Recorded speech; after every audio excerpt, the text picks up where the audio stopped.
The South Col sits at approximately 7,900 meters above sea level, a broad saddle of wind-scoured ice and stone between Mount Everest and Lhotse.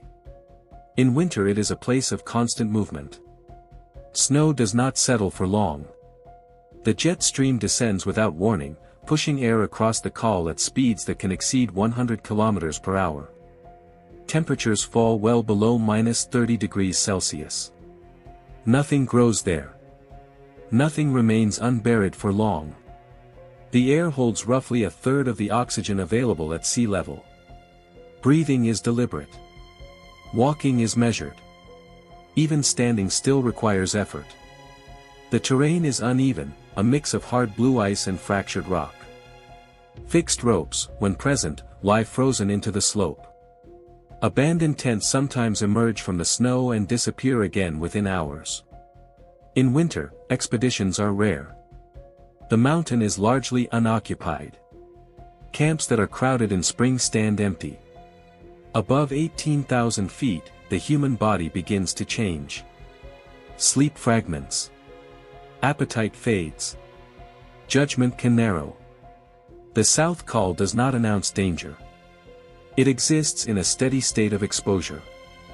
Wind, altitude, and cold operate continuously. Anyone who remains there for more than a few hours does so with intention. Remaining for days requires something else. In December 1982, a small Polish expedition arrived in Nepal with a specific objective, a winter ascent of Mount Everest. At that time, no one had successfully climbed the mountain during the winter season. The jet stream, lower temperatures, and reduced daylight made the attempt uncertain. The team was led by Andrzej Zawada, a climber known for organizing high-altitude winter expeditions in the Himalaya. Among the members was Maciej Brbika, a young but experienced climber from Zakopane. He had already completed significant ascents in the Alps and the Himalaya. Also on the team was Andrzej Czok, an accomplished high-altitude mountaineer with a history of difficult expeditions. Both men were accustomed to severe conditions, long periods in isolation, and the physical strain of altitude. The expedition established camps along the standard southeast ridge route. Progress was gradual. Loads were carried upward in stages. Fixed ropes were installed where possible. Weather windows were short and unpredictable. Wind repeatedly forced retreats to lower camps. The team moved cautiously, aware that in winter there would be little external support and no other expeditions on the mountain.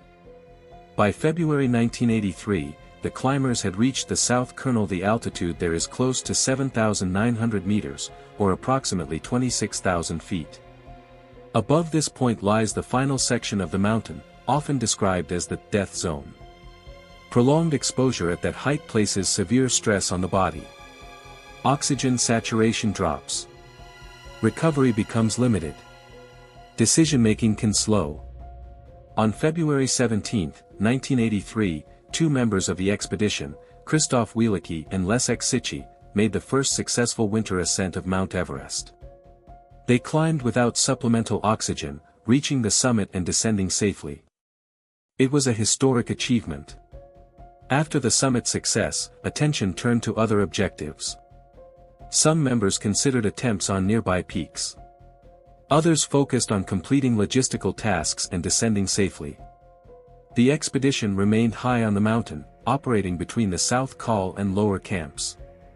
During this period, Maciej Brbika and Andrzej Czok planned an ascent of Lhotse, the fourth highest mountain in the world, which shares much of Everest's route up to the South Kernel. Lhotse rises to 8,516 meters. In winter, it had not been climbed. The attempt would require moving above the South Col and into terrain exposed to constant wind and extreme cold. The decision reflected both ambition and familiarity with hardship. Polish Himalayan climbing at that time emphasized winter ascents and technical challenges. The climbers were accustomed to operating without extensive support. They carried limited oxygen supplies and relied primarily on acclimatization. By late February, Brbika and Czok moved upward from the South Kernel. Conditions were unstable. Winds intensified.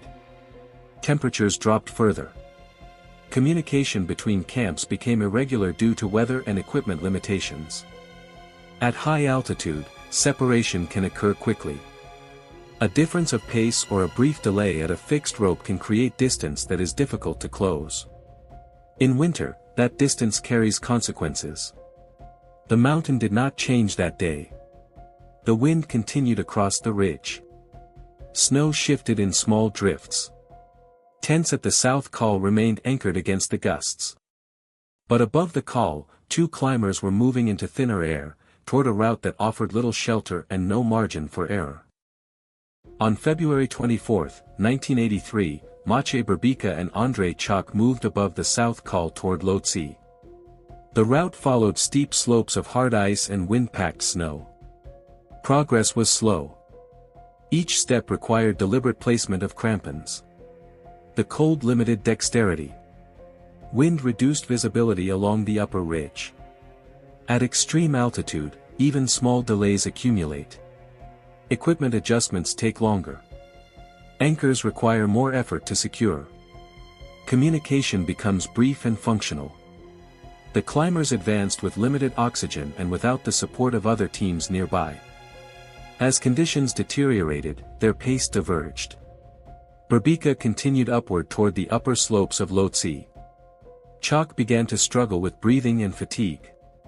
The altitude, close to or above 8,000 meters, magnified every exertion. Decisions that might appear minor at lower elevation carried greater weight here. At some point during the ascent, the two men became separated. The exact timing and distance between them remain uncertain in expedition accounts. Weather and terrain obscured visibility. Verbal communication was difficult in the wind. Each climber had to make independent assessments. Berbica reached a high point on Lhotse, later estimated to be near the summit area, though exact measurements were uncertain due to conditions and limited instruments. As he prepared to descend, his oxygen supply diminished. Exposure intensified.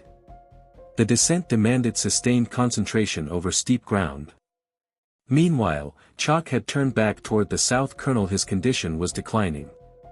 He moved downward alone, facing worsening weather and the cumulative effects of altitude. By the time he reached the col, he was in severe distress. Frostbite and exhaustion were evident. He required assistance and supplemental oxygen from the remaining team members at camp. Above him, Berbica continued his descent toward the south kernel. Darkness approached. Wind persisted. The route offered no true shelter. The distance between the upper slopes and the col was not great in horizontal terms, but at that elevation it could require many hours. The point of no return had passed. Both men were now dependent on their ability to move downward under extreme physiological strain. The mountain remained unchanged. The consequences would unfold over the next several days. Maciej Berbica descended toward the south col late on February 24. Light was fading. At nearly 8,000 meters, depth perception narrows as oxygen levels fall. Headlamps provide limited range. Snow surfaces appear uniform. Fixed ropes, when present, can be buried or rigid with ice. Accounts from the expedition indicate that Berbica's oxygen supply was depleted during the descent. Without supplemental oxygen at that altitude, cognitive and physical performance decline rapidly. Movement slow. Balance becomes uncertain. Simple tasks require extended concentration. He continued downward through wind and darkness. The distance to the south col was measurable but not immediate. Progress at that height often reduces to a series of short advances separated by pauses to breathe. The body attempts to compensate for low oxygen by increasing respiration and heart rate. Energy reserves diminish quickly. By the time he approached the south col, Berbica was in critical condition. Team members at the camp later reported that he collapsed upon arrival. He was unable to assist in his own care. Frostbite had affected parts of his body. His strength was nearly gone. The south col offered no natural protection. Tents were secured against the wind with snow anchors and ropes. Inside, temperatures remained far below freezing. Stoves functioned inconsistently at that altitude. Fuel efficiency dropped. Melting snow for water required sustained effort. Berbika was placed inside a tent. Supplemental oxygen was administered when available. The supply was limited and intended for multiple uses. Cylinders at that altitude do not last long. Decisions about allocation required calculation. The team could not rely on external rescue.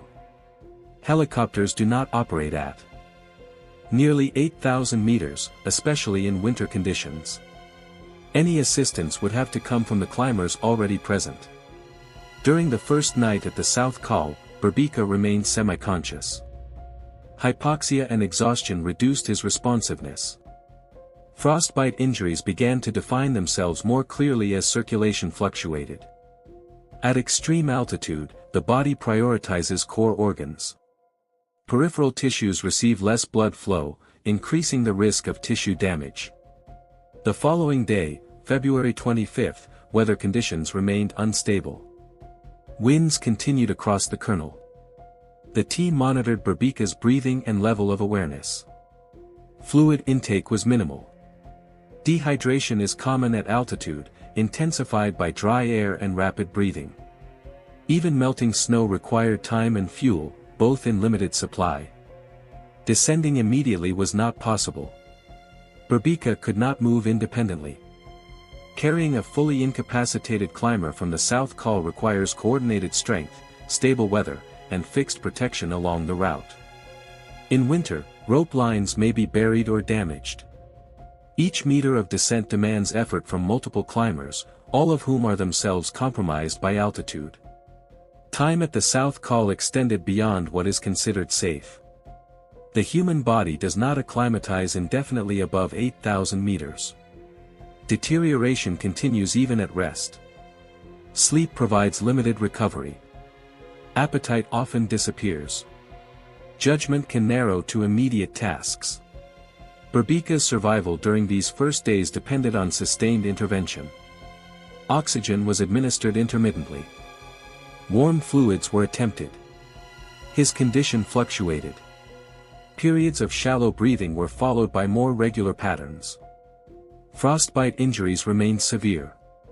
The cold at that elevation does not relent. Even inside a tent, exposed skin can freeze. Below the South Col, lower camps remained occupied by other expedition members. Communication was intermittent. Weather interference and equipment limitations restricted consistent radio contact. Information moved slowly. Plans had to adapt to conditions in real time. On February 26 and 27, the team at the South Col continued to stabilize Berbika. Reports from the expedition describe him as unable to walk or assist in descent.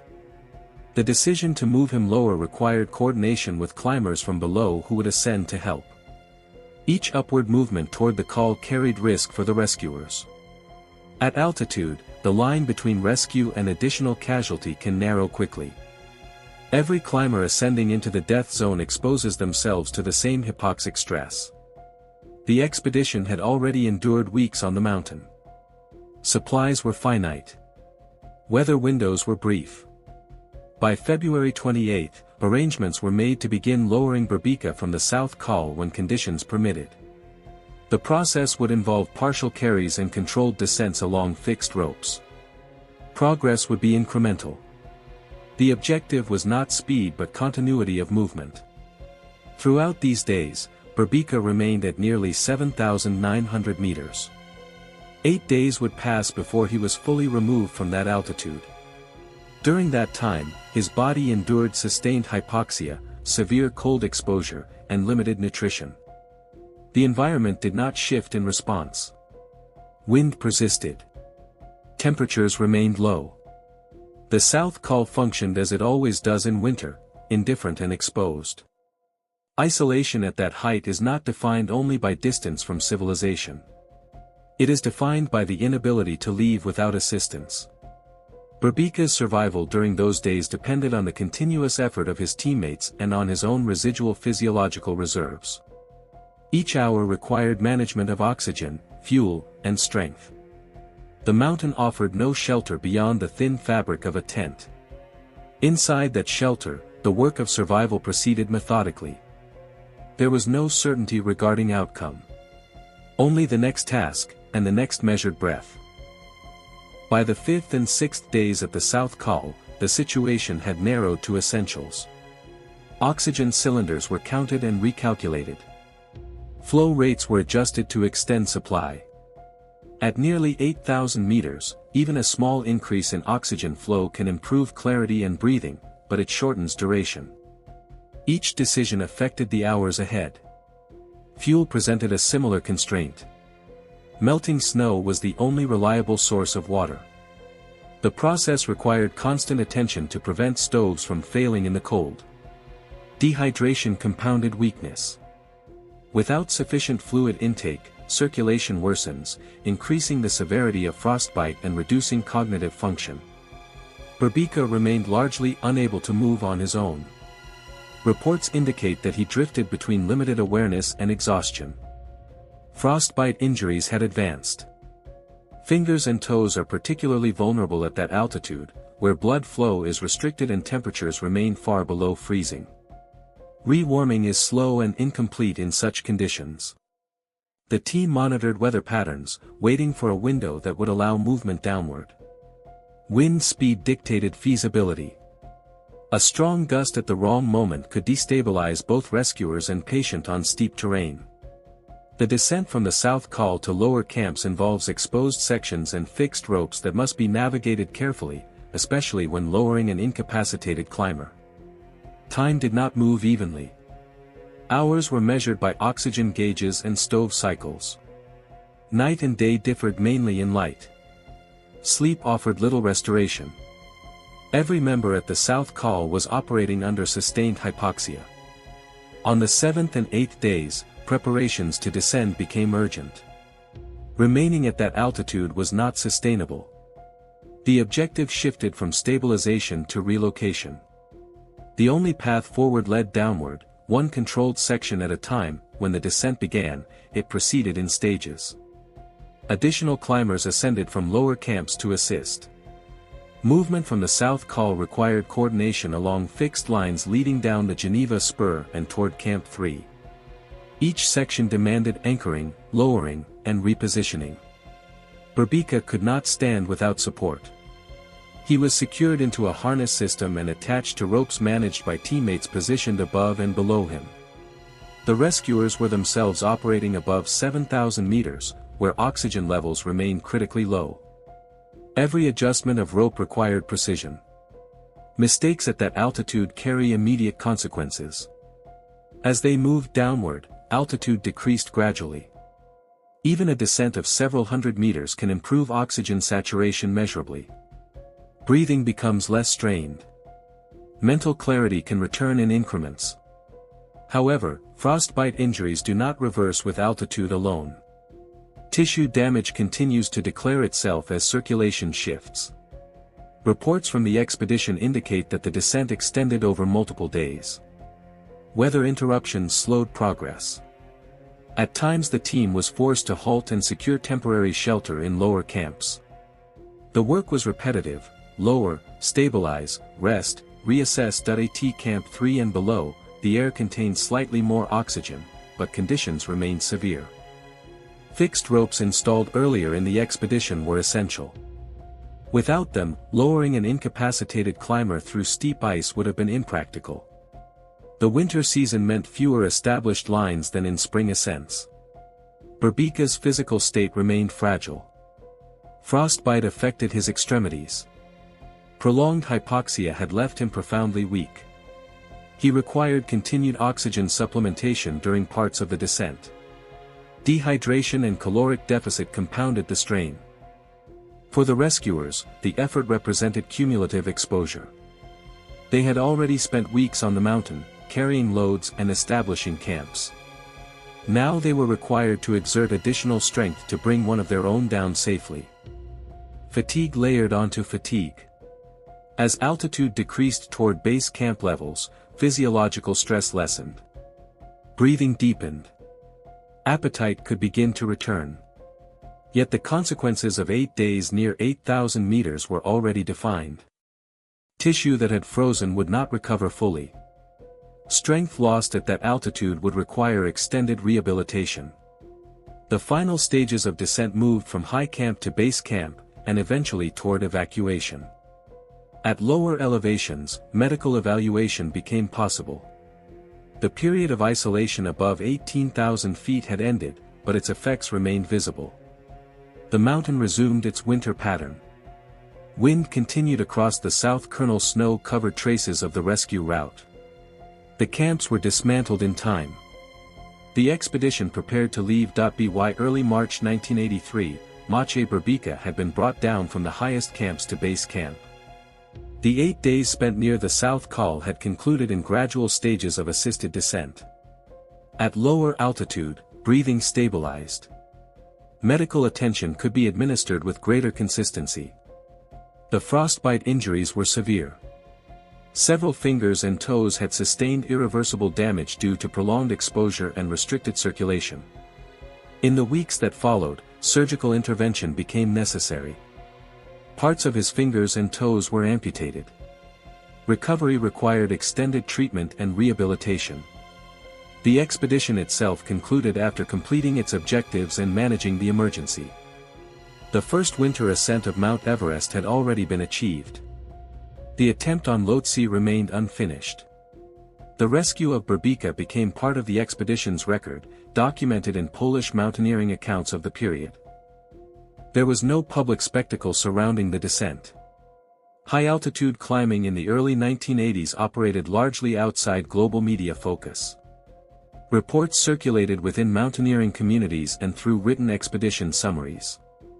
The emphasis remained factual.